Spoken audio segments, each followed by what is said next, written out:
हिंदुस्तान की तारीख बोल रहा हूं। मेरी तारीख में न जाने गुलामी की कितनी यादें जुड़ी हुई हैं। पहले यमन, फिर तुर्की, पुर्तगीज, डच और फिर मुगल। मेरे बेटों ने न जाने कितनी बार गुलामी की जंजीरों को तोड़ने की कोशिश की और एक के बाद एक ये सिलसिला चलता रहा। मुगलों के बाद आए फिरंगी यानी अंग्रेज। पूरी दुनिया में अपने साम्राज्य का सूरज ना अस्त होने वालों से मेरे क्रांतिकारी बेटों ने कई बार जमकर लोहा लिया। इनमें सबसे प्यारे थे मंगल पांडे, झांसी की रानी और तात्या टोपे। मुझे याद है पूरा मुल्क क्रांति के सपने देख रहा था। 1857 के गदर के बाद ये आग कुछ मध्यम हुई, पर 20वीं शताब्दी की शुरुआत में एक शख्स ऐसा आया जिसने बंदूक की गोली से क्रांति का सपना देखा। उसने अपने जैसे तमाम नौजवानों को इकट्ठा किया और मुझे आजाद कराने की ठानी।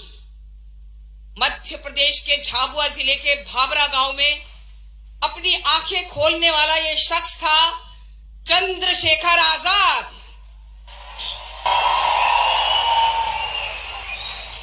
आज की कहानी आजाद की है। आजाद के बहाने आजादी की कहानी और साथ ही कहानी है उन तमाम रणबांकुरों की जिन्होंने इस यज्ञ में अपना सर्वस्व न्योछावर कर दिया। विदा करो मां, जाते हैं हम विजय के तू फहराने आज।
छापे मारते हैं, दबिश डालते हैं। हम हमारे उन 10 साथियों के मारे जाने का बदला जरूर लेंगे इन गोरे अंग्रेजों से। हम इन गोरे अंग्रेजों को बता देंगे कि हिंदुस्तान के रणबांकुरे अभी इतने कमजोर नहीं हुए। वो 10 मारेंगे तो और नए 10,000 क्रांतिकारी पैदा होंगे। कसब बहुत हो गया, हमसे ये सब देखा नहीं जाता। बोले भाइयों, इंकलाब जिंदाबाद, इंकलाब जिंदाबाद, भारत माता की जय। इन फिरंगियों के अत्याचार अब हद पार कर रहे हैं। ये साले तो औरतों, बच्चों और बूढ़ों तक को नहीं छोड़ते। अब हम इन्हीं की बंदूकों से इन्हीं का सीना जल्दी करेंगे। और साथियों, क्या हम ये लड़ाई अहिंसा के मार्ग पर चलकर तय नहीं कर सकते? अगर हम भी उन अंग्रेजों की तरह खून खराबा करेंगे तो हम में और उनमें क्या फर्क रह जाएगा? हाँ हाँ, तू तो यही चाहता है ना कि हम उन अंग्रेजों के सामने घुटने टेक दें। क्यों भाई, जलियांवाला बाग भूल गए क्या? हमारे इनकलाब के सैलाब में अपनी बुज़दिली का जहर मत घोल। नहीं भाई नहीं, हमारे इनकलाब के सैलाब को अब कोई नहीं रोक सकता। बोलो भाइयों, इंकलाब जिंदाबाद, इंकलाब जिंदाबाद, भारत माता की जय। वंदे मातरम, वंदे मातरम। अंग्रेजों भारत छोड़ो, अंग्रेजों भारत छोड़ो। वादिता लेके आएंगे, वादिता लेके आएंगे। भारत माता की जय, भारत माता की जय। इंकलाब जिंदाबाद। बंद करो ये बकवास। ए कप्तान, ये राज्य का नमक खाकर जीने वालों, ये नारेबाजी बंद नहीं होगी। बोलो भाइयों, इंकलाब जिंदाबाद, इंकलाब जिंदाबाद। I said, बंद करो ये नारेबाजी, नहीं तो मुझे लात के चलवाना पड़ेगी। कप्तान, ये नारेबाजी बंद नहीं होगी। बोलो भाइयों, इंकलाब जिंदाबाद, इंकलाब जिंदाबाद, इंकलाब जिंदाबाद। नहीं मानेंगे।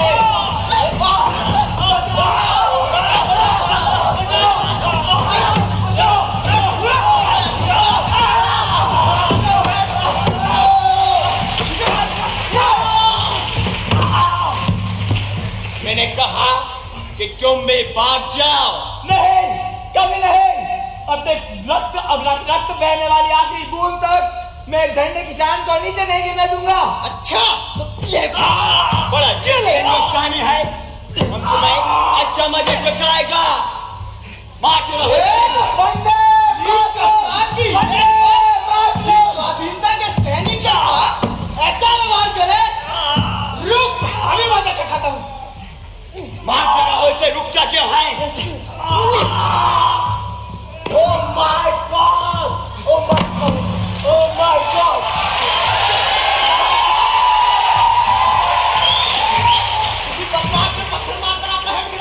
अरे साहब, आपके सिर से तो खून बह रहा है, बहुत तेज खून बह रहा है साहब।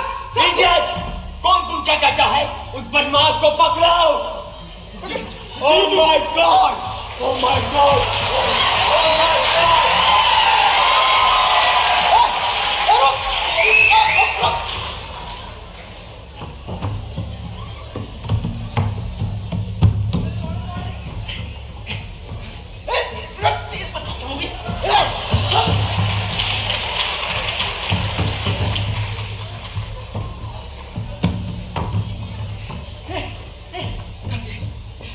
अरे रुक जा।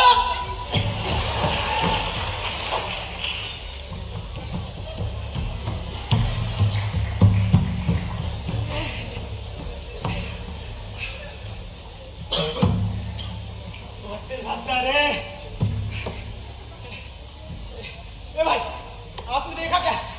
अरे नौजवान सा लड़का है। आपने देखा? अरे माथे पर चंदन का टीका लगा है, टीला जला हुआ मैंने नहीं देखा।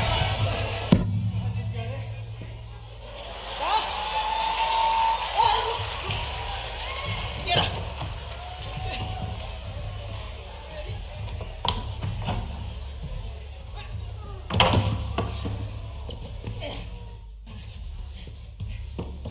ए भाई, मुझे क्यों मारते हो?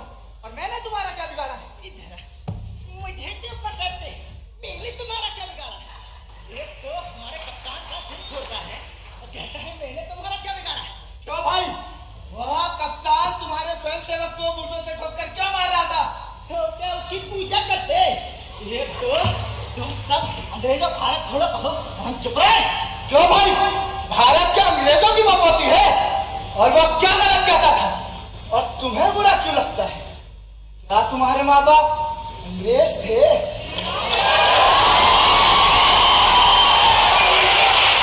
क्या तुम्हारा देश इंग्लैंड है? मेरा देश शाबाश राम सिंह, शाबाश जो तुमने इस बदमाश को पकड़ लिया। इसने हमारा माता फोड़ा। इसको जाकर अब औलाद में बंद कर जाओ। कहाँ जाता है? इनकलाब जिंदाबाद! इनकलाब जिंदाबाद! इनकलाब जिंदाबाद! वंदे मातरम! वंदे मातरम! मौज कर बेटा। वो पड़ा रे रात भर हवालात में, वो लगा तेरे भारत माता के नारे। अरे ओ सिपाही जी, ये मत भूलो, भारत माता सिर्फ मेरी माता ही नहीं बल्कि तुम्हारी भी माता है।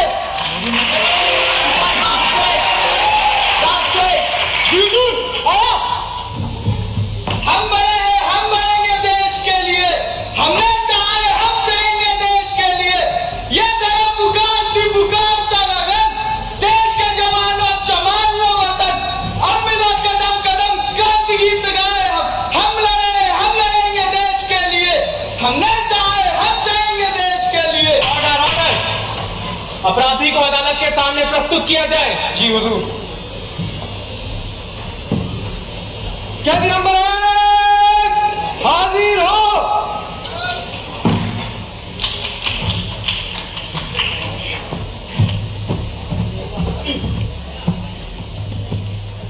कप्तान साहब, आप अपना केस प्रस्तुत कीजिए। Yes my Lord, my Lord. जब हम शहर के चौक पे इन सत्याग्रही स्वयंसेवकों को ब्रिटिश साम्राज्य के खिलाफ नारेबाजी करने से रोक रहे थे तो इस बदमाश ने। कप्तान जरा संभल के बोल। कैदी, तुम चुप रहो। और कप्तान साहब, अशिष्ट शब्दों का प्रयोग मत कीजिए। Sorry my Lord. फिर क्या हुआ? माय लॉर्ड, ये पत्थर नहीं, इस जबान आदमी ने हमको पत्थर के टुकड़े से मारा। हे कप्तान, झूठ मत बोल। पत्थर के टुकड़े से नहीं, पूरी ईंट से।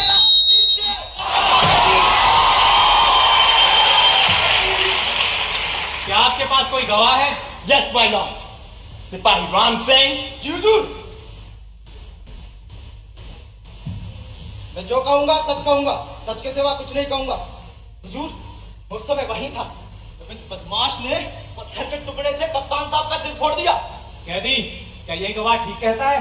जी नहीं मजिस्ट्रेट साहब, मेरा इरादा इस कप्तान के सर में घाव करना ही नहीं, बल्कि इसका सर पूरी तरह खोल देना था। तुमसे जितना पूछा जाए केवल उसी का उत्तर दो। हम तुमसे कुछ सवाल पूछते हैं। पूछिए। तुम्हारा नाम? आजाद। तुम्हारे बाप का नाम? स्वतंत्र। तुम्हारी माँ का नाम? क्रांति। तुम्हारा घर कहाँ है? जेल खाना। तुम अदालत का मजाक उड़ाते हो? तुम्हारी ये जुर्रत? मैं तुम्हें 15 कोड़े लगाने की सजा देता हूँ। सिपाही, ले जाओ इसे जेलर के पास। वाह मजिस्ट्रेट साहब वाह, लगता है अंग्रेजों की गुलामी करते करते आपने अपने ईमान और देशभक्ति भी मिल गई। हम बनेंगे देश के लिए, हमने चाहे हम सहेंगे देश के लिए। ये धर्म क्रांति पुकार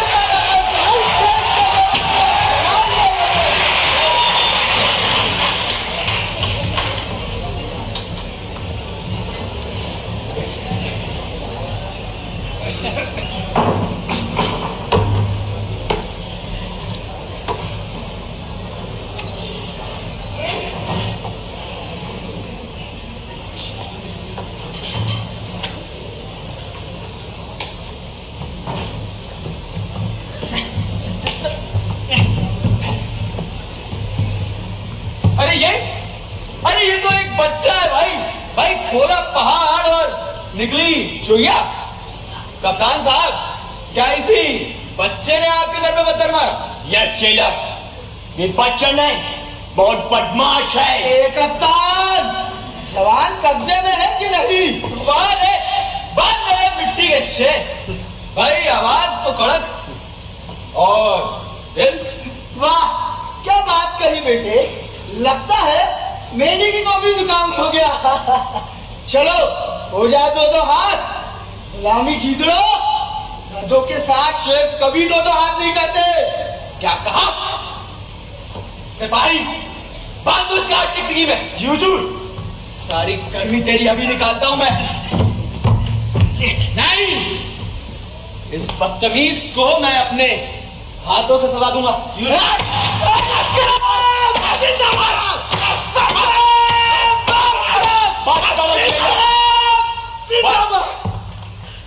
गजब का बहादुर लड़का है। चमड़ी उधर गई, पीठ से खून रिसने लगा, लेकिन ऊतक नहीं किया। लड़के, हम तुमसे बहुत खुश है। बोलो, क्या इनाम मांगता है? मुझे विदेशियों का इनाम नहीं चाहिए।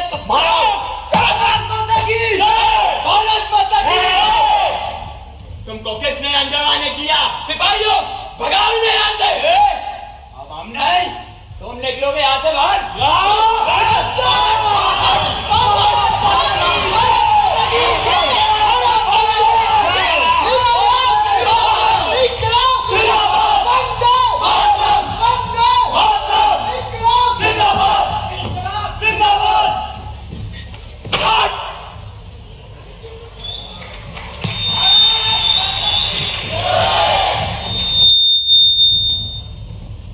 समय की धारा में न जाने कितनी ही स्मृतियां, कुछ मीठी, कुछ कड़वी, कुछ खट्टी। चंद्रशेखर आजाद एक ऐसा नाम, एक ऐसी शख्सियत जिसने हिंदुस्तान की आजादी की लड़ाई में अपना अलग ही स्थान पाया है। एक चट्टानी सीने वाले शख्स के पीछे एक बहुत ही मासूम सरल इंसान रहता था। एक ऐसा इंसान जिसने सूर्य की भांति अपने इर्द गिर्द सभी नक्षत्रों और ग्रहों को दैदीप्यमान कर दिया था। क्रांतिकारी आजाद बड़े मनोविनोदी भी थे, तो वीर सेनापति भी हिंदुस्तानी सोशलिस्ट डेमोक्रेटिक आर्मी में उनकी संगठन क्षमता और रण कौशल सर्वविदित था। चंद्रशेखर आजाद ये एक ऐसा नाम था जिससे समूची अंग्रेजी हुकूमत सशंकित रहती, डरती थी। आजाद की जिंदगी में से आज हम आपको कुछ प्रसंग बतलाते, दिखलाते, रचते हैं। तो चले, आज से लगभग अर्ध शताब्दी पहले की बात है। हिंदुस्तान स्वाधीनता के लिए मचल रहा था। गरीबों के स्याह खाने में मुफलिसी के चराग जलते हैं और इन्हीं चरागों की झिलमिलाहट में सैकड़ों इंकलाब बनते हैं। अरे वाह भाई वाह, सुखी क्या बात है। अरे इसी बात पे जरा सभी को चाय पिला। अरे भाई ये कलकत्ते में गर्मी बहुत है। हाँ भाई, उमस के मारे मेरा भी हाल बेहाल है। अरे लाहौर में क्रांतिकारियों का आत्मसमर्पण और अंग्रेजों द्वारा बताए गए स्थानों पर 10 क्रांतिकारी मारे गए। साले गद्दार देशभक्ति की बातें किया करते थे। कामखोर, ये हमारे देश को आजादी दिलाएंगे। इन गद्दारों की तो सिर्फ एक सजा है, इन्हें सरेआम गोलियों से भून देना चाहिए। बिल्कुल ठीक कहा। अगर इसी तरह हमारे क्रांतिकारी अपनी मौत के डर से हमारे खुफिया राज इन गोरों को बताएंगे तो हमारी क्रांति का क्या होगा और हमारे उन सपनों का क्या होगा जो हमने आजादी के बाद के लिए देख रखे। हाँ, चंद्रशेखर आजाद और हम जैसे हजारों क्रांतिकारियों ने एक देश का सपना देखा था, एक स्वतंत्र भारत का सपना जो शक्ति से संपन्न हो, समृद्ध हो, स्वराज से संचालित हो और सर्वगुण विकास की ओर सतत अग्रसर हो। चल छोड़, लेकिन एक बात ध्यान रहे, हम में से किसी के मन में भी कभी गद्दारी का भाव भी आया तो उसी समय हम अपने आप को खत्म कर लेंगे। ला भाई सुखी, चाय ला। ये ले वीरे, ले तू चाय पी। नहीं, मुझे ना तू एक गिलास जहर दे दे, मुझसे अब ये सब देखा नहीं जाता। अरे भाई तू चाय पी, बाकी फिर हम कुछ सोचते हैं। जानते हो तुम लोग, चटगांव शस्त्रागार कांड में क्रांतिकारियों ने क्रांति के विशाल विस्फोट से अंग्रेजों को उखाड़ फेंकने का एक अनोखा मोर्चा उठाया था और 4 दिन तक चटगांव में भारतीय झंडा फहराकर अंग्रेजी हुकूमत के नाक के नीचे स्वतंत्रता की घोषणा कर दी थी। यानी कि दूसरे शब्दों में कहें तो इस विस्फोट ने यह जता दिया था कि भारतीय युवा संघर्ष की सारी हदों को पार कर सकता है। लेकिन अब हम अंग्रेजों से लड़ने के लिए निहत्थे और निशस्त्र हो गए हैं। अंग्रेजों की इस गोली का जवाब हम किस गोली से देंगे? हमारा सारा गोला बारूद तो वो अंग्रेज जब्त करके ले जा चुके हैं। तू इसकी चिंता मत कर, मुझे पता चला कि 150 से 200 अंग्रेजों का लश्कर लाहौर से अमृतसर आएगा, जिसमें इनके हथियार, बम और गोला बारूद से भरी पेटियां रहेंगी, जिन्हें हम लूटेंगे और उसके बाद इन्हीं के बम से इन्हीं के मौत का सामान तैयार करेंगे। बस यही मौका है, इस बार हम उन्हें दिखा देंगे। किसी क्रांतिकारी का खून बहाना इतना आसान नहीं है, लेकिन इस मिशन के लिए हमें कई और लोगों की जरूरत पड़ेगी। मैं पश्चिम से कुछ लोगों को इकट्ठा करता हूँ। मैं पूर्व से, तो मैं उत्तर से। हाँ, मैं भी मदद करना चाहता हूँ। आप चाहें तो दक्षिण से कुछ लोगों को ला सकता हूँ। तो तेरा आज से ठीक 15 दिन बाद हम सब अपने अपने साथियों के साथ तय की गई जगह पर मिलेंगे। वहीं पर अमृतसर से जलसा गुजरेगा। इस जंगल में रात के सन्नाटे में हम इन तिरंगे पर धावा बोलेंगे। ठीक है, तो हम सब 10 दिन बाद अपने अपने साथियों के साथ तय की गई जगह पर मिलेंगे और आगे की रणनीति हम वहीं तय करेंगे। और स्वतंत्रता की इस लड़ाई में हमको हमारे इरादे पक्के रखने हैं। और एक बात, उस काफिले में अंग्रेजों के परिवार के लोग भी होंगे। हम बच्चों और औरतों पर हमला नहीं करेंगे, क्योंकि ये हमारे दल का उसूल है। तो तेरा, तो मिलाओ हाथ। इंकलाब जिंदाबाद, इंकलाब जिंदाबाद, इंकलाब जिंदाबाद। वतन की आबरू का पाश देखे कौन करता है, सुना है आज मक्तल में हमारा इम्तिहान होगा। वतन की आबरू का पाश देखे कौन करता है, सुना है आज मक्तल में हमारा इम्तिहान होगा। इलाही भोग दिन होगा जब अपना राज देखेंगे, जब अपनी ही जमीन होगी और अपना आसमां होगा। वतन की आबरू का पाश देखे कौन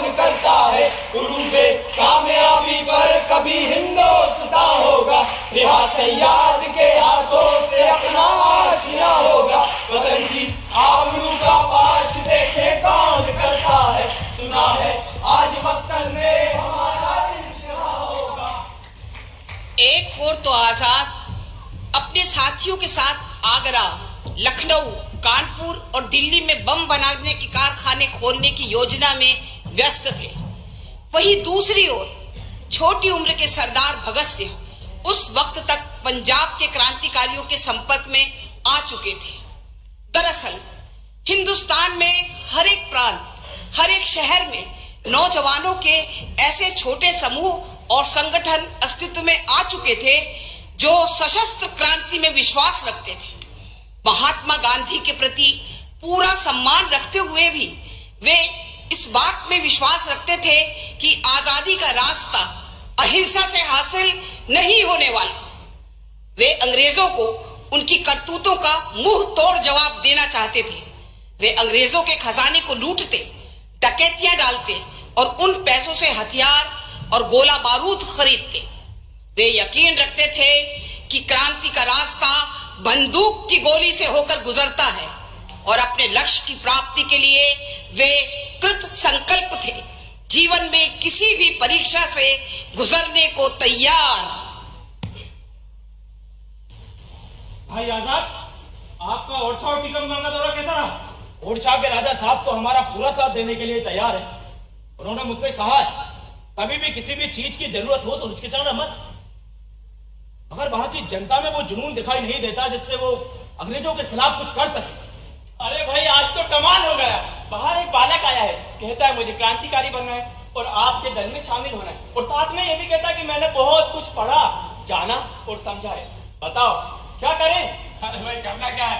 भगाओ उस बालक के यहाँ से। नहीं, इस तरह किसी को निराश करना अच्छी बात नहीं। वो भी हमारे किसी काम आ सकता है।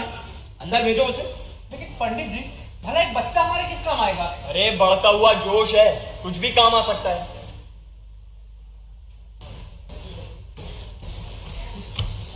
क्यों भाई, आ गए? स्कूल से छुट्टी मिल गई। यहाँ क्यों आए हो? आपकी पार्टी ज्वाइन कर। क्या करोगे पार्टी ज्वाइन करके? इन फिरंगियों की ईंट से ईंट बजा दूंगा। अरे वाह! अरे जाओ जाओ, घर जाओ भाई। अभी अभी जवान हुए हो, खून में उबाल आ रहा। कभी 2-4 पत्थर अंग्रेजों पर फेंक दिए होंगे और सोचा अंग्रेजों की ईंट से ईंट बजा देगा। अरे कुछ नहीं आजाद, पढ़ाई लिखाई में मन नहीं लगता होगा तो सोचा यही कर लेते हैं। कभी 2-4 पत्थर अंग्रेजों पर मार लिए होंगे और सोचा कि आजादी ले आइए। बेटा, जिस दिन अंग्रेजों के हत्थे चढ़े ना, उस दिन बर्फ की सिल्ली पर नंगा लिटाकर इतने चाबुक मारेंगे ना कि सारा जोश ठंडा पड़ जाएगा। जाओ जाओ, घर जाओ। नहीं, मैं यहाँ घर वापस जाने के लिए नहीं आया हूँ।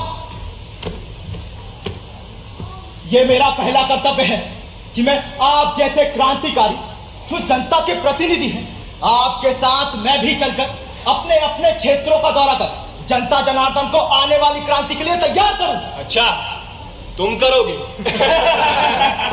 हाँ, मैं करूंगा। बता देंगे इन फिरंगियों को कि हिंदुस्तानियों की नृशंस हत्या स्वाधीनता के संकल्प को हमारे मार्ग से नहीं निकाल सकती। शाबाश, सही कहा था इस लड़के ने। उसने बहुत कुछ पढ़ा, समझा और जाना। व्यक्तियों की हत्या करना तो सरल, किंतु विचारों की हत्या नहीं की जा सकती। बड़े बड़े साम्राज्य नष्ट हो गए, लेकिन विचार आज भी जीवित है। फ्रांसीसी शहीद बेला की अमर शब्द कि बहरों को सुनाने के लिए धमाका जरूरी है। हमारे कौम के औचित्य के साक्षी। तो क्या तुम उस जलती हुई मोमबत्ती पर हाथ रखकर कसम खा सकते हो? मैं इस कार्य के लिए किसी भी परीक्षा से गुजरने के लिए तैयार हूं।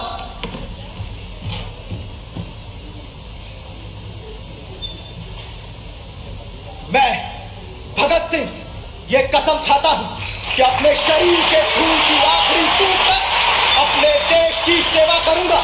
कभी भी अपने साथियों के साथ गद्दारी नहीं करूंगा। अपने परिवार और मां से पहले भारत मां की सोचूंगा। मैं ये प्रण लेता हूं।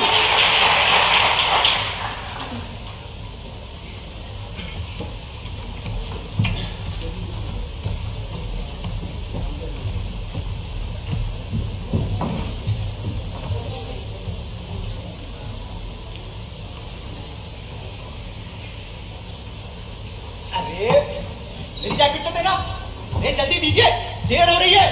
अरे अरे अगर सुबह सुबह कहा? अरे चाचा जी आ रहे हैं, बस अड्डे पर आ गए होंगे, मैं उन्हें लेकर आता हूँ। अरे पर अरे आप लोग यहीं रुकिए, मैं आप भी आता हूँ। अरे भगत,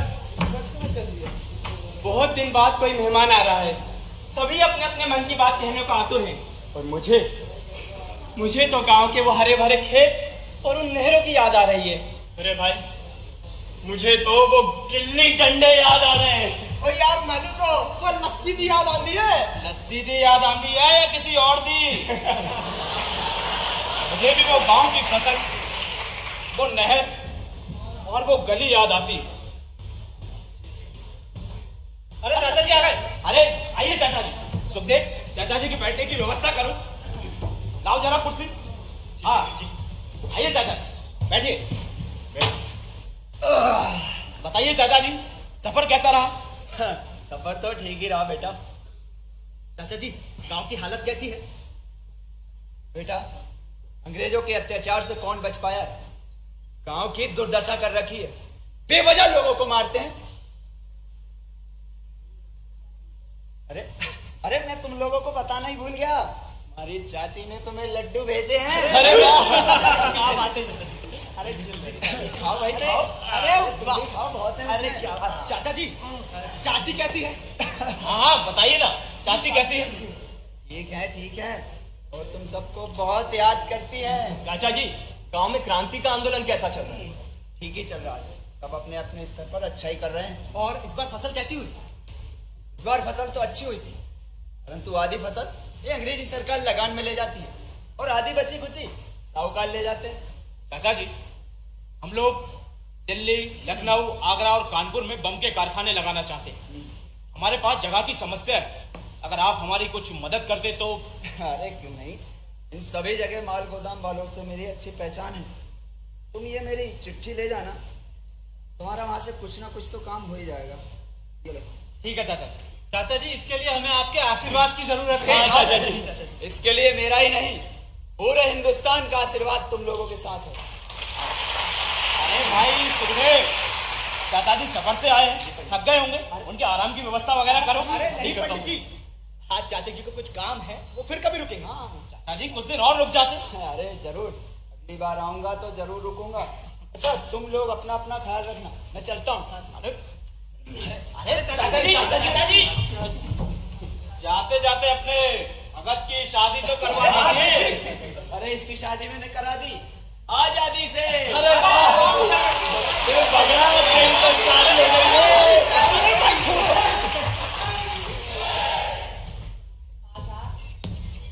अपनी बात के बहुत धनी थे। यदि एक बार अपनी जबान दे देते थे तो वादा पूरा करके ही दम लेते थे। ऐसा ही एक वाकया उनके साथ दिल्ली में हुआ था, जब उन्होंने चांदनी चौक के विनायक सेठ को एक दिन के अंदर ही भारी रकम का इंतजाम कर दिखाया था। तो ले चलते हैं आपको दिल्ली के चांदनी चौक के विनायक सेठ के यहाँ। चांदनी चौक की एक दुकान में रात के 9 बजे एक अज्ञात व्यक्ति ने लूट की। उसने दुकान से 14,000 रुपयों की नकद डकैती की, जिससे पूछताछ करने पर दुकानदार ने बताया कि उसकी तलवार कट मूंछें थी।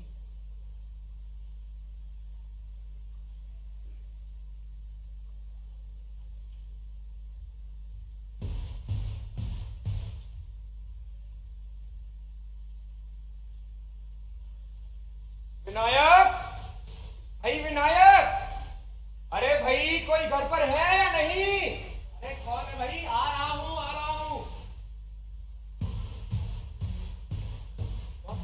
अरे भाई कैलाश, आओ। इतने दिनों बाद हमारी याद कैसे आ गई? जरूर कोई काम आ गया होगा, वरना आपके तो दीदार ही मुश्किल है। अरे विनायक, तुम तो शर्मिंदा ही कर रहे हो। खैर, एक छोटा सा काम तो था। मेरे पास ये कुछ 4,000 रुपए पड़े हैं, मैंने रख लो, मैं वक्त आने पर तुमसे मांग लूंगा। अरे यार, इतनी बड़ी रकम तू मेरे पास क्यों रख रहा है? क्या तेरे पास पैसे कुछ ज्यादा आ गए हैं, या फिर तू मेरा मजाक उड़ाने आया है? अरे विनायक, ऐसी कोई बात नहीं है। तू तो जानता ही है कि मैं ठहरा एक सरकारी नौकर। अगर इतने सारे पैसे मेरे पास रहेंगे तो चोरी चकारी का डर रहता है ना। विनायक, अरे मैं मजाक कर रहा हूँ, ये ले, ये रकम तू अभी रख ले, मैं वक्त आने पर तुझसे मांगेंगे। बट अच्छा ठीक है, पर अगर ये रकम मुझसे खर्च हो गई तो मैं इसे तुझे बाद में लौटाऊंगा। ठीक है, वैसे भी अगले 6 महीने तक मुझे इनकी कुछ खास जरूरत तो नहीं है। अच्छा ठीक है। अच्छा अब मैं चलता हूँ, और सुनिए कभी आप भी हमारे घर तशरीफ लेकर आइए। अरे जरूर जरूर। नायक, अरे पंडित जी नमस्कार, मेरा सौभाग्य है कि आप मेरे घर पधारे। कहिए क्या सेवा करूं आपकी? नहीं विनायक, कोई कष्ट करने की जरूरत नहीं है। दरअसल हमें तुमसे एक जरूरी काम है और हमें उम्मीद है कि तुम हमारी मदद जरूर करोगे। कहिए पंडित जी, ये तो मेरा सौभाग्य होगा कि मैं आपके किसी काम तो आऊं। मुझे कुछ काम से 4000 रुपयों की जरूरत है। क्या तुम मुझे पैसे दे सकते हो? देखो, ना हो तो साफ मना कर देना, मैं तुम पर कोई दबाव नहीं डालना चाहूंगा। पंडित जी मेरे पास तो इतने रुपए नहीं है, परंतु हाँ मेरे एक मित्र के कुछ रुपए मेरे पास रखे हैं। अगर आप कहें तो वो रुपए मैं आपको दे सकता हूँ। नहीं विनायक, किसी और के पैसे हम कैसे ले सकते हैं? वो तुम पर भरोसा करके ही तुम्हें दे गया। तुम चिंता मत करो, हम कहीं और से इंतजाम करते हैं। अरे ठहरिए पंडित जी, आप बिल्कुल चिंता मत कीजिए। जितना भरोसा मेरा मित्र मुझ पर करता है उससे कई ज्यादा यकीन मैं आप पर करता हूँ। आप बेहिचक ये 4000 रुपए अपने पास रखिए ना। वैसे भी मेरे मित्र को रुपयों की अगले 6 महीने तक कोई जरूरत ही नहीं। बस आप 6 महीने से पहले ये रुपए मुझे लौटा दीजिएगा ताकि मैं उसे वापस कर दूं। ठीक है विनायक, हम तुम्हारे बहुत आभारी रहेंगे। कैसी बात करते हैं पंडित जी, आप मुझे शर्मिंदा कर रहे हैं। हम चलते हैं। अच्छा पंडित जी।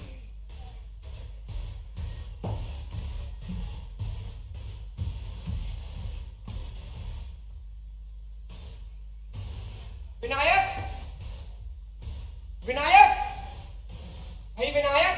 अरे कौन आ गया भाई सुबह सुबह? अरे भाई कैलाश, सुबह सुबह क्या फिर से पैसे रखने आए हो? विनायक, मैंने तो तुझे पैसे दिए थे ना, तो वो मुझे वापस लौटा दे। अचानक मुझे किसी काम के सिलसिले में बाहर जाना तो जरूरत आ पड़ी है। जा जल्दी कर वापस लौटा दे। और यार तूने तो कहा था तुझे अगले 6 महीने तक उन रुपयों की जरूरत ही नहीं, और तू कल ही तो मुझे वो रुपए देकर गया है। अरे मैंने कहा था, पर क्या करूं, जरूरत ही ऐसी आ पड़ी है। देख भाई, लौटा दे जल्दी कर। यार कैलाश, वो रुपए मैंने मेरे दोस्त को उधार दे दिए और ये भी कह दिया है कि वो आराम से उन रुपयों को लौटाएगा। अरे ये तूने क्या किया विनायक? अब मैं इस वक्त जाकर कहां से वो रुपए मांगू? एक काम कर, तू जाकर उनसे वो पैसे मांग ले। हो सकता है उन्होंने खर्च ना किए हो।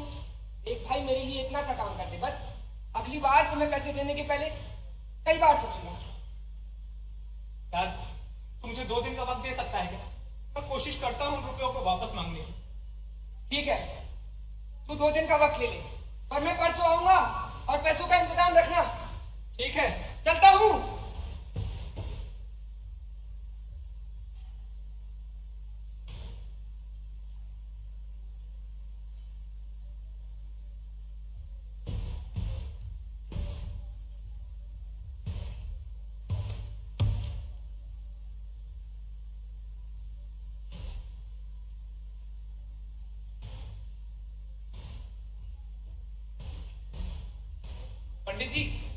पंडित जी नमस्कार।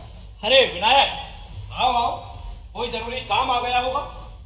पंडित जी मुझे माफ कर दीजिए, मुझे समझ नहीं आता मैं आपसे कैसे कहूं। आप मुझे वो रकम वापस कर दीजिए। मैं तो कहा था तुम्हारे दोस्त को अगले 6 महीने तक उसकी कोई जरूरत नहीं है।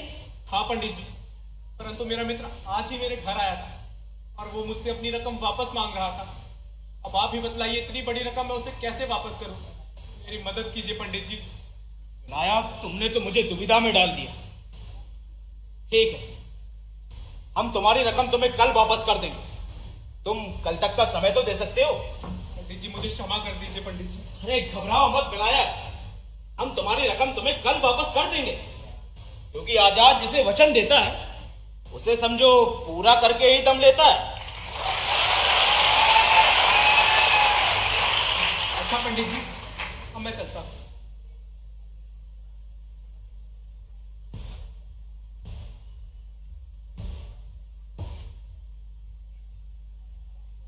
इतनी बड़ी रकम का इंतजाम मैं एक दिन में कैसे करूंगा? करना तो पड़ेगा ही, मैंने उसे वचन जो दिया है। एक रास्ता है। सुना है चांदनी चौक का एक व्यापारी अंग्रेजों का मुखबिर है। वो गरीबों से बहुत पैसे लूटता है। क्यों ना मैं उसकी दुकान में लूट करूं और गरीबों से लूटा हुआ धन मैं लूटूं। इसमें से 4,000 मैं विनायक को दे दूंगा और बाकी चुपचाप गरीबों में बंटवा दूंगा। ये काम मुझे अकेले ही करना पड़ेगा।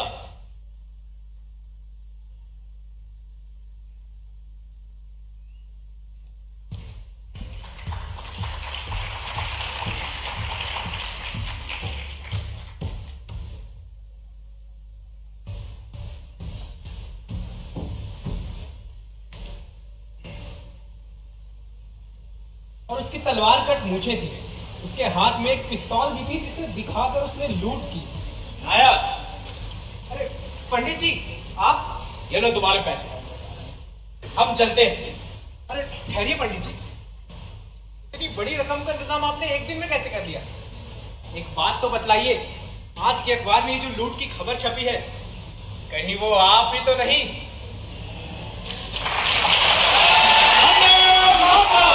वंदे मातरम।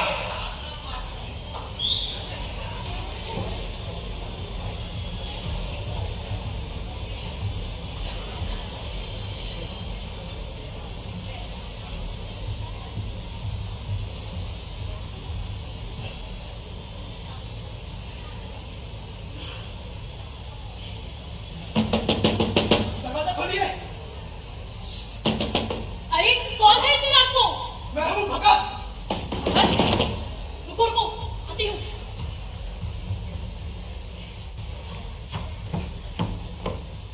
भगत, तुम यहाँ? मेरे पीछे अंग्रेजी पुलिस लगी है। बड़ी मुश्किल से यहां तक आया। आप मुझे कैसे भी करके कलकत्ता स्टेशन तक पहुंचा दीजिए बस। कलकत्ता? पर भगत, तुम्हारे भैया तो घर पर नहीं है। गेट खोलो। भगत, तुम यहाँ छुप जाओ। हाँ हाँ, आती हूँ। नहीं हाँ, खोलोगे तो तोड़ लेंगे। अरे कहाँ ना आ रही हूँ। अरे कहाँ ना आ रही हूँ।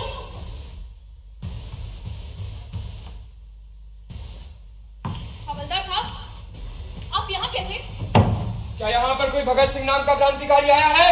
नहीं साहब, यहाँ कोई नहीं आया। ठीक है, आज तो ऐसा करना। जी साहब। चलो।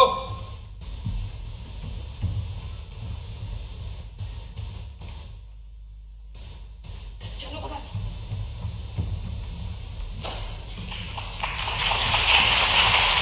जी, तुम बोलो। छोड़िए।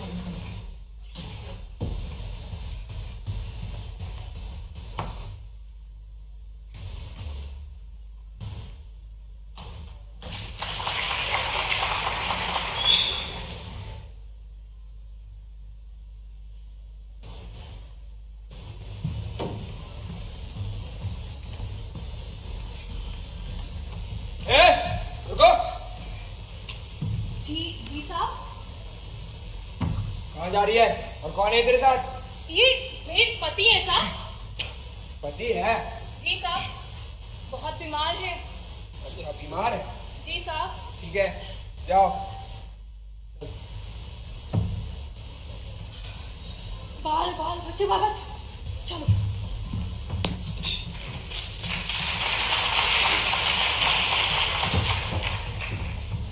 आजाद मन के बड़े भोले थे।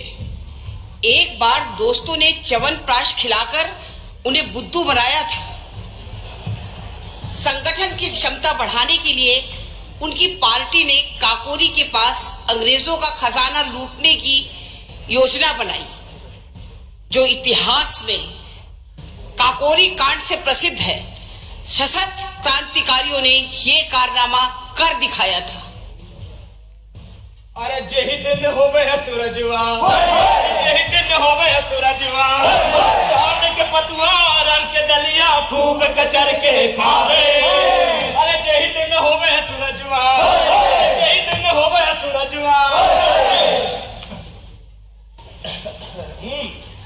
अरे भाई, बहुत दिनों से देख रहा हूँ तुम्हारे पास ये डब्बी रहती है, इसमें चटनी अचार जैसा कुछ है, क्या है ये?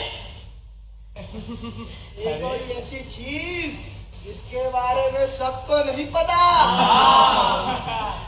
अरे भाई वो तो मैं भी जानता हूँ, पर इसका नाम तो बताओ। पंडित जी पूछो तो जाने, बस इतना बता देते हैं, इसे खाने वाला महाबली हो जाता है। अच्छा, यानी कि मुझसा। पर यार मैंने तो कभी ये चीज नहीं खाई। अरे तुम्हें खाने की फुर्सत मिले तब ना, दिन रात बस अपने में ही उलझे रहते हैं। हाँ, अब मुझे ही देख लो, पहले मैं कितना सिंकिया पहलवान था और कमजोरी भी बहुत थी, लेकिन पिछले 2 महीने से जब से खाना शुरू किया तब से सुखदेव भैया के बदन में स्फूर्ति आ गई है। अरे भाई मैं ठहरा सीधा साधा आदमी, ये पहेलियां मत बुझाओ और सीधी तरीके से बताओ कि इसका नाम क्या है। जिस्म और हाजमे को दुरुस्त करने वाली दवा। कानपुर दौरे के दौरान मैं सफर में रहा तो कसरत वगैरह भी नहीं कर पाया। देखता हूँ तुम्हारी चटनी खाकर मुझ में फुर्ती आती है कि नहीं। दो भाई दो दिखाओ जरा। अरे खिलाओ। स्वादिष्ट है। अरे भाई खट्टी मीठी कुछ है। पूरी खा लीजिए पंडित। अचानक मेरे पेट में मैं अभी आया।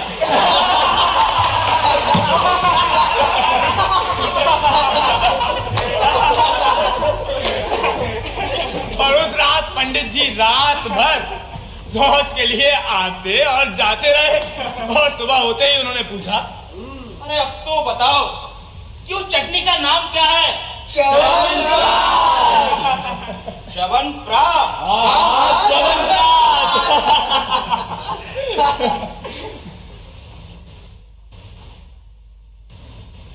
बहुत उल्लू बनाया तुम लोगों ने।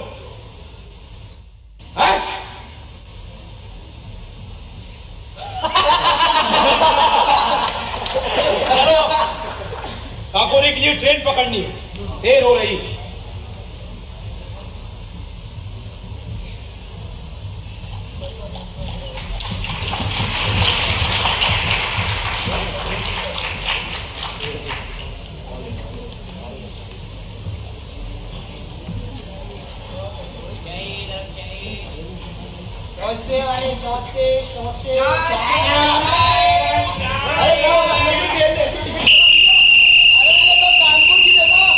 यात्रीगण कृपया ध्यान दें।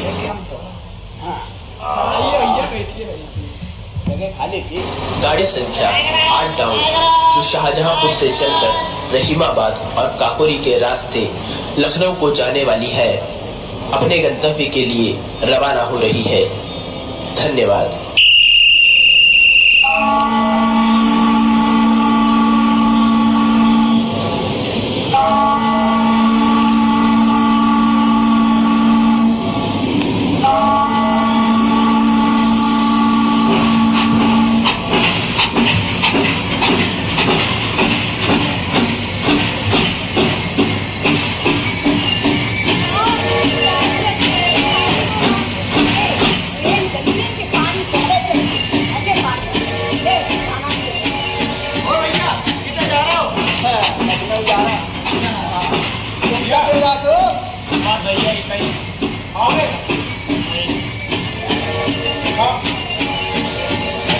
आजकल लूट बहुत हो रही है रेलों में, अपना सामान संभाल के रखना। कह रहे भैया काकोरी। अरे अरे ये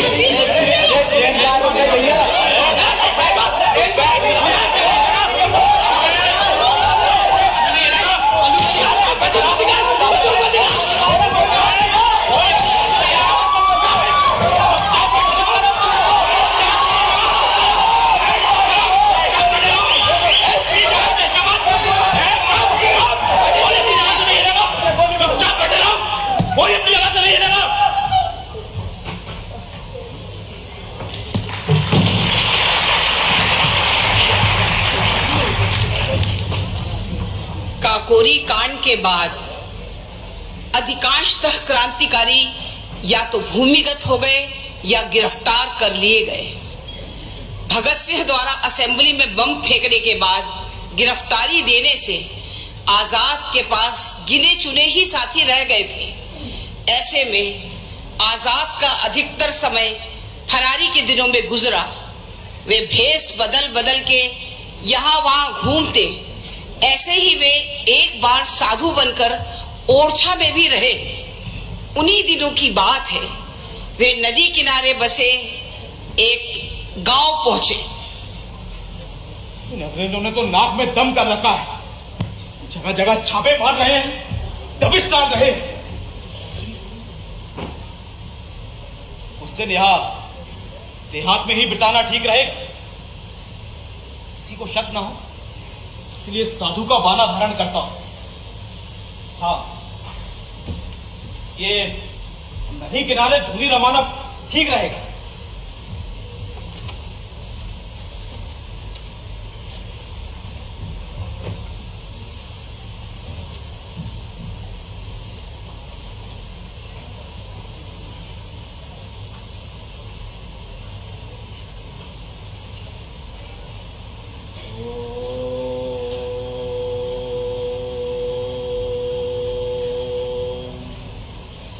अरे सुन री, ई बेर तू फसल अच्छी नहीं भाई। लागत है इंद्र देवता हमसे रिसाए हैं। सही कह रही कमला, ई बेर बारिश तो का पानी के छींटा भी नहीं पड़े, कुआ पोखर सबई सूख गए। अरे हमार को तो लागता भूखन मरण की नौबत आ गई। समझ नहीं आत का करे। अरे ई धरती पर पाप इतना बढ़ गयो है कि ऊपर वाले का तो कोनो नाम भी नहीं ले। अब ये सब ना हुई है तो का हुई है? वे साधु को बैठे। कौन साधु? ये रामायण की चौपाई पढ़ रहे, धूनी सोई रामायण। अरे हमार को तो लागत है कोई बहुत ही मोटे महात्मा है।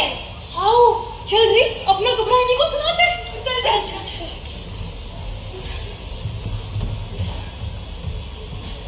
महाराज की जय हो। राम राम महाराज। राम राम। आप लोग कौन हैं? ई गांव क्या है? इतने से गुजर रहे थे तो आपका नजर पड़ गई। आप तो अंतर्जामी है महाराज, हम लोगों की बड़ी परेशानी है। हाँ महाराज, आप तो अंतर्जामी है। जानता हूं, इस बार बरसात भी नहीं हुई है और फसल भी अच्छी नहीं हुई है। हाँ हाँ, यही बात है महाराज। यही बात है ना? महाराज, आप तो सच में अंतर्जामी है महाराज। अरे महाराज, आप तो सबों को जाने थे। जल्दी सबको बुलाते हैं।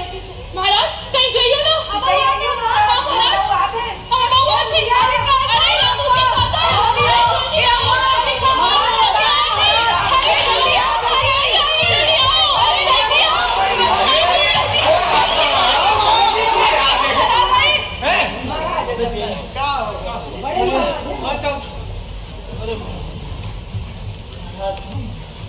महाराज की जय हो।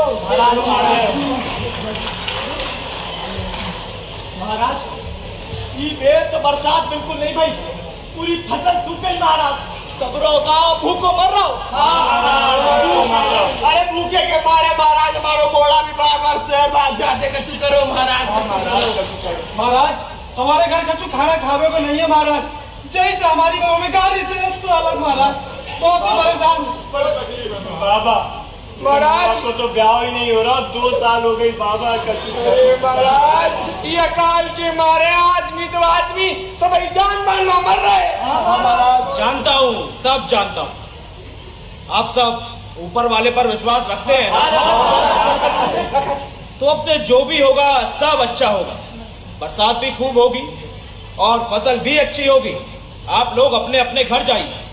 अरे महाराज ने कही है तो ऐसे ही हुई है। महाराज की चलो चल गया। महाराज कही है, महाराज की अरे अब ऐसे ही है।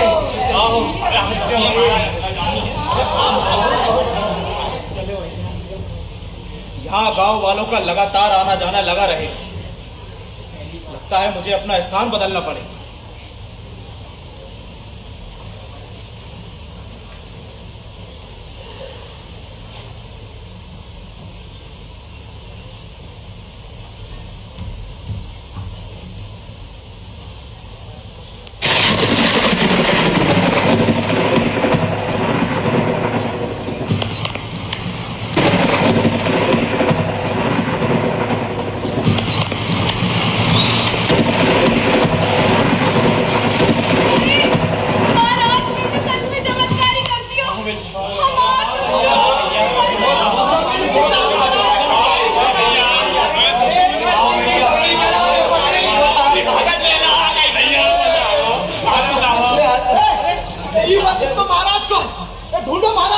हाँ भैया महाराज जी महाराज की जगह अरे इधर आओ। देखो महाराज अंतर्जामी थे, हम सबके लिए आए थे। ये वस्त्र भी हमारे लिए ही छोड़ गए। अब इसी को प्रणाम कर ले।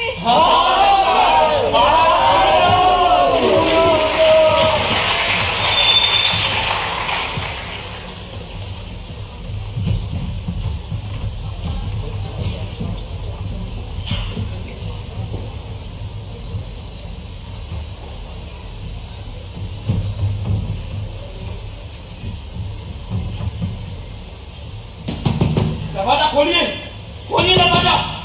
अरे कौन है भैया? मैं घर पर अकेली हूँ। दरवाजा खोलिए, खोलिए दरवाजा। अरे अपना नाम बताओ, नहीं तो मैं दरवाजा नहीं खोलूंगी। मेरा नाम चंद्रशेखर आजाद है। दरवाजा खोलिए। अच्छा रुको, दरवाजा खोलती हूँ।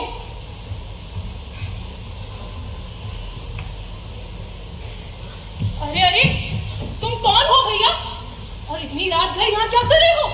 तुम जाओ यहाँ से। मैं एक क्रांतिकारी हूँ और अंग्रेजी पुलिस मेरे पीछे लगी है। नहीं नहीं, तुम यहाँ से जाओ। मैं घर पर अकेली हूँ। वैसे भी अंग्रेजी सिपाही यहाँ रात में गश्त लगाते हैं। कहीं तुम्हें देख लिया तो मुझे भी अंदर कर देंगे। तुम यहाँ से जाओ। आप एक रात मुझे अपने यहाँ रुक जाने दें, मैं आपका बहुत आभारी रहूंगा। मुझे आप अपने बेटे जैसा ही समझे माँ। माँ, तुमने मुझे माँ कहा बेटा? मुझे तुम्हारी आंखों में चमक नजर आती है। अच्छा ठीक है, तुम आज रात यहाँ रुक जाओ। तुम यहाँ आराम से बैठो बेटा, मैं तुम्हारे लिए पानी लाती हूँ। बेटी कुसुम, जरा एक गिलास पानी तो लाना।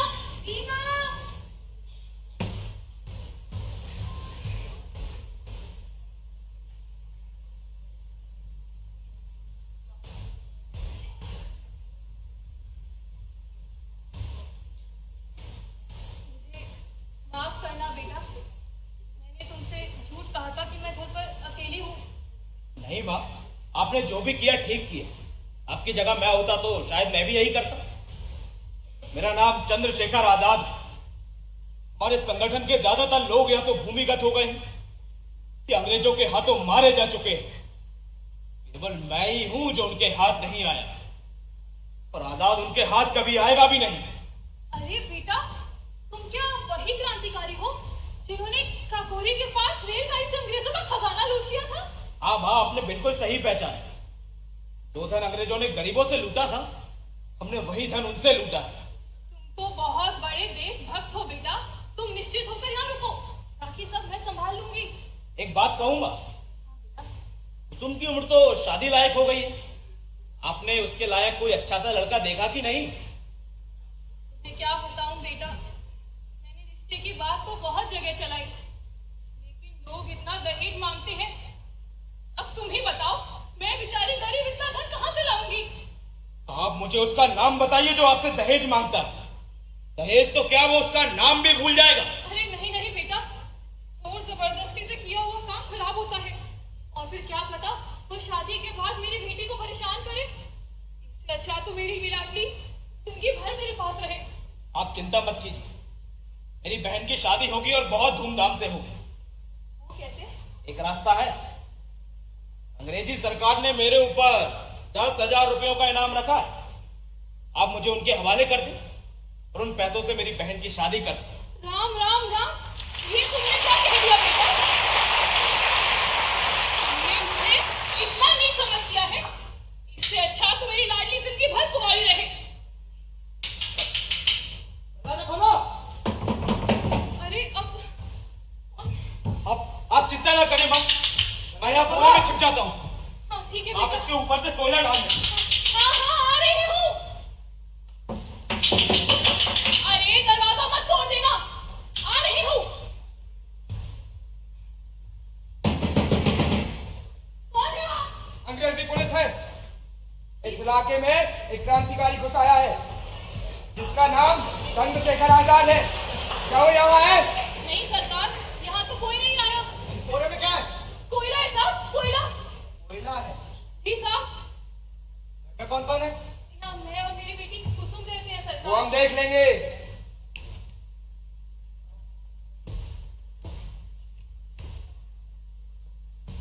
अंदर एक लड़की है बस साहब। अच्छा, यहाँ पर कोई आए तो हमें इत्तला करना। जी सरकार, जरूर बता दूंगी। चलो।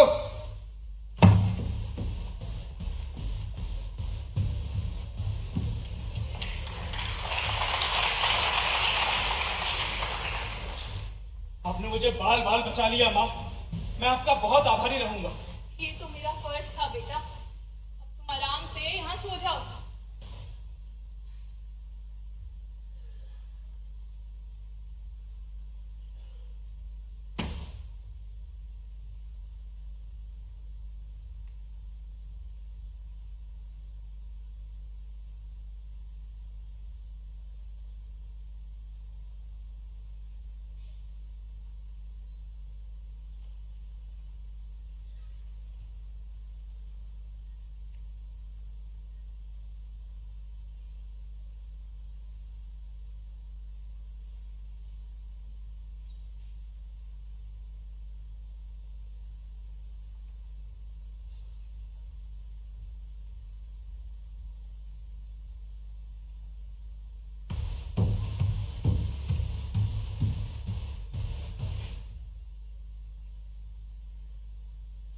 उठ गए बेटा आजाद?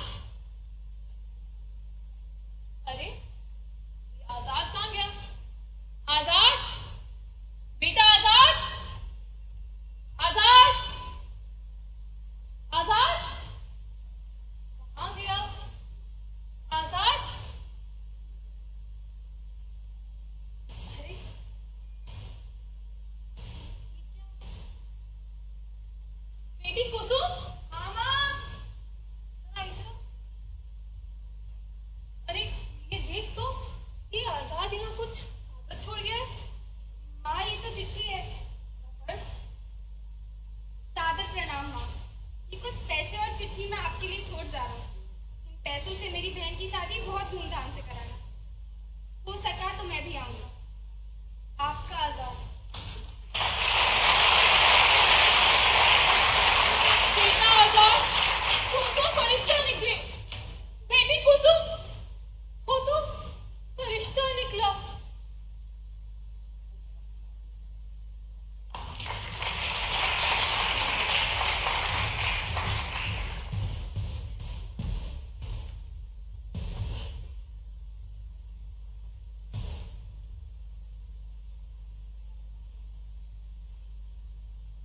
समझ में नहीं आता आज कहां आ पहुंचा हूं।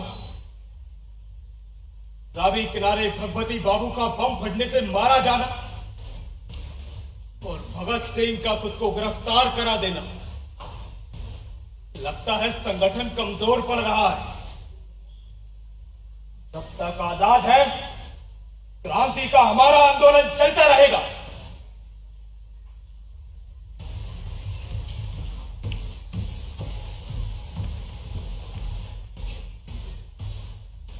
क्या बात है पंडित जी? आजकल आप कुछ उदास और परेशान से रहते हैं, ज्यादा बात भी नहीं करते। हमसे कोई गलती हुई क्या? सोच रहा था जेल पर हमला करके भगत सिंह को छुड़ा लिया जाए। पर इसके लिए गोला बारूद, हथियार और आदमी कहाँ है हमारे पास? हाँ पंडित जी, काकोरी कांड के बाद पुलिस हमें कुत्तों की तरह ढूंढ रही है। जानता हूं, लेकिन एक बात मेरी समझ नहीं आती। आजकल हम लोग आपस में जो भी तय करते हैं वो सबसे पहले फरंगी हुकूमत तक कैसे पहुंच जाता है? इसके कई कारण हो सकते हैं पंडित जी। सही नहीं, सिर्फ एक यशपाल। हम 6 लोगों में बात बाहर जाने का मतलब है हम ही में से कोई ये काम करता है। नहीं, ऐसा होना नामुमकिन है। ऐसा कैसे हो सकता है पंडित जी? आखिर हम में से कोई ऐसा क्यों करेगा? ये बात तो उसी को पता होगी, लेकिन ये तयशुदा बात है कि बात यहीं से बाहर जाती है। मुझे भरोसा नहीं होता पंडित जी। मैंने भी कहने से पहले 100 बार सोचा है यशपाल। तो बताएं पंडित जी, अब हमें क्या करना है? करना क्या है? सबसे पहले उस गद्दार का पता लगाना चाहिए। सबसे बड़ी बात है विश्वास की, भरोसे की हत्या हो जाना। ऐसी स्थिति में संगठन को इस तरह चलाने का कोई अर्थ नहीं रह जाता, सब बेकार है। तो आपने क्या सोचा है पंडित जी? हाँ हाँ, हम भी जानना चाहते हैं। अगली बार बात बाहर जाने से पहले उस गद्दार को पकड़ना होगा। और कमांडर इन चीफ होने के नाते मैं उसे मौत की सजा का ऐलान करता हूं। यही एक सजा है जो उसे दी जा सकती है। क्यों यशपाल, ठीक कहा ना मैंने? हाँ पंडित जी, आपने ठीक तो कहा, पर आप ये सब मुझसे क्यों पूछ रहे हैं? और एक बात, आज से हम हमारी पार्टी HSRA को भंग करते हैं। केंद्रीय समिति को भंग कर दिया जाए और सभी लोग अपने अपने प्रांत लौट जाए।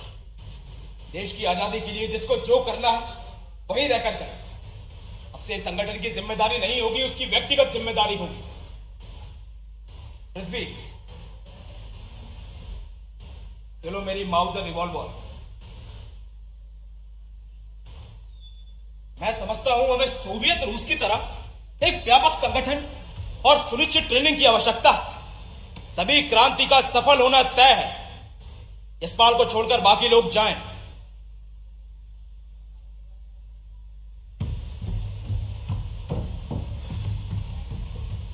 क्या बात है पंडित जी, आपने मुझे अकेले में क्यों रोका है? कोई बात है क्या?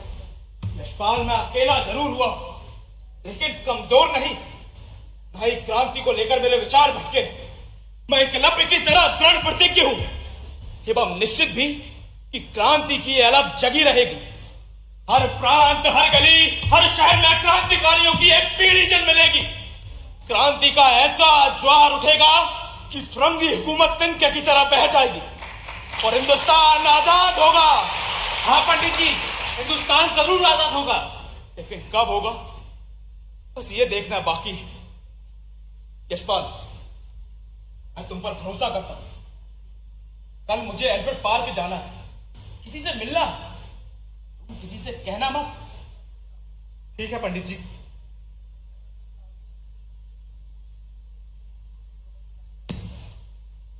अल्फ्रेड पार्क, जहां आजाद को किसी से मिलना था।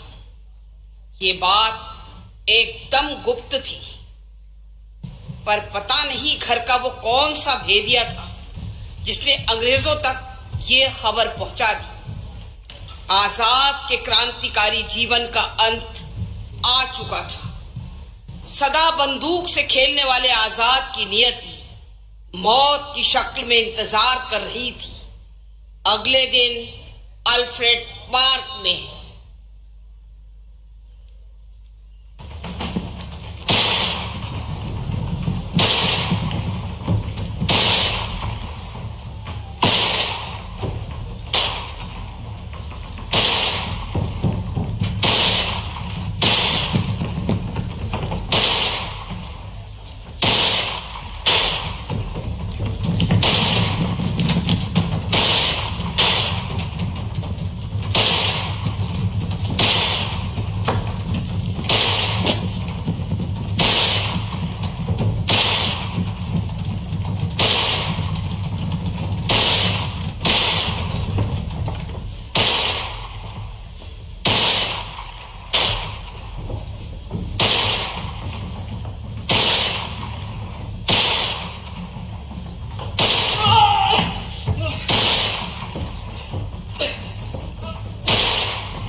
सिर्फ एक गोली।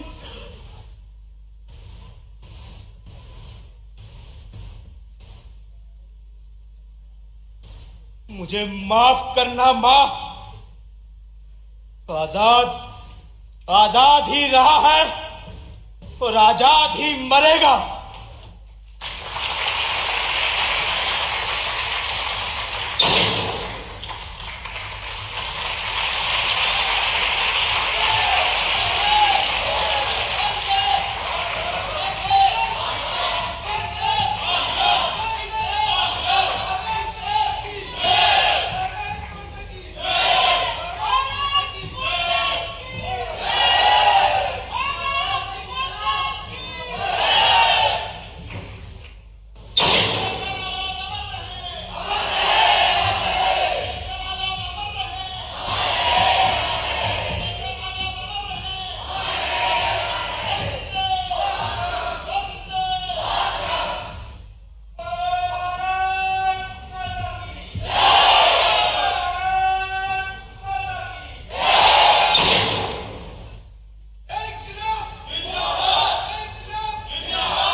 मर गया आजाद।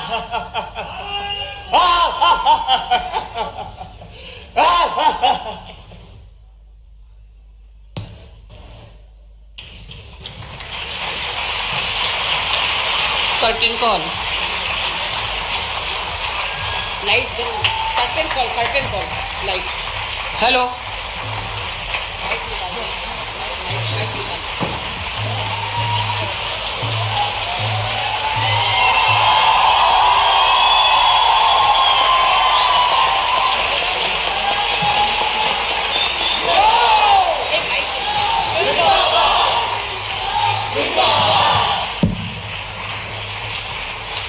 हेलो, नमस्कार। कर्टेन कॉल कर लिया। प्रणाम। धरती,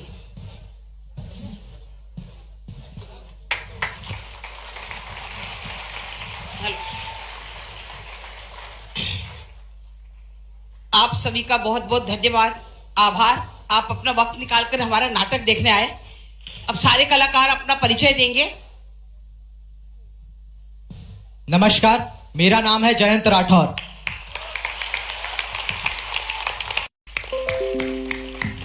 नमस्कार, मेरा नाम है अमर पांडे। नमस्कार, मेरा नाम है उत्कर्ष खरे। जय हिंद, मेरा नाम ओम प्रकाश उपाध्याय। सौरभ लोधी, चंद्रशेखर आजाद। जय हिंद, मेरा नाम है विराट यादव। नमस्कार, मेरा नाम है अभिषेक मोथला। नमस्कार, मेरा नाम है अश्वनी वर्मा। नमस्कार, मेरा नाम फराज खान है। नमस्कार, मेरा नाम है कुशल वाधवानी। और इस पूरी परिकल्पना में जिनका निर्देशन रहा शोभा चटर्जी जी हमारे बीच में है, उनका एक बार आप जोरदार तालियों से स्वागत करें। मैं निवेदन करूंगा हर्षा हासवानी जी से कि वे आदरणीय मैम का इस अवसर पर पुष्पगुच्छ भेंट कर अभिनंदन करें। सभी कलाकारों की ओर से ये पुष्प में सभी कलाकार समाहित हैं, इन सभी का अभिनंदन करें।